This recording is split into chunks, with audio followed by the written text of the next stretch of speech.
ধৈর্য ধরো কিছুকাল, হে বীর হৃদয়। ক্ষেত্রীর মহারাজকে উদ্দেশ্য করে স্বামী বিবেকানন্দ এই কবিতাটি লিখেছিলেন। মূল কবিতাটি ইংরেজিতে লেখা, পরে ব্রহ্মচারী পূর্ণ চৈতন্য এটিকে বাংলায় অনুবাদ করেন। সূর্য যদি মেঘাচ্ছন্ন হয় কিছুক্ষণ, যদি বা আকাশেরও বিষণ্ণ গম্ভীর, ধৈর্য ধরো কিছুকাল, হে বীর হৃদয়, জয় তব যেন সুনিশ্চয়।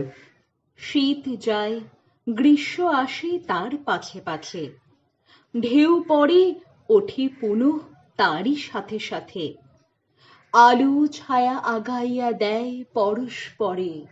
হও তবে ধীর, স্থির, বীর।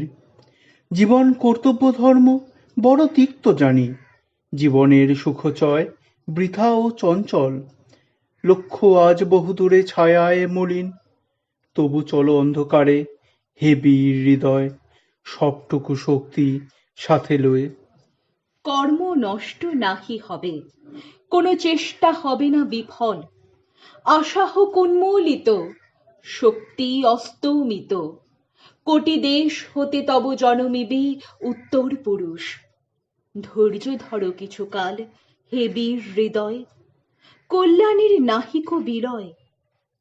জ্ঞানী গুণী মুষ্টিমেয় জীবনের পথে, তবুও তারাই হেথা হন কর্ণধার। জনগণ তাহাদের বোঝে বহু পরে, চাহিও না কারো পানে, ধীরে লয়ে চলো।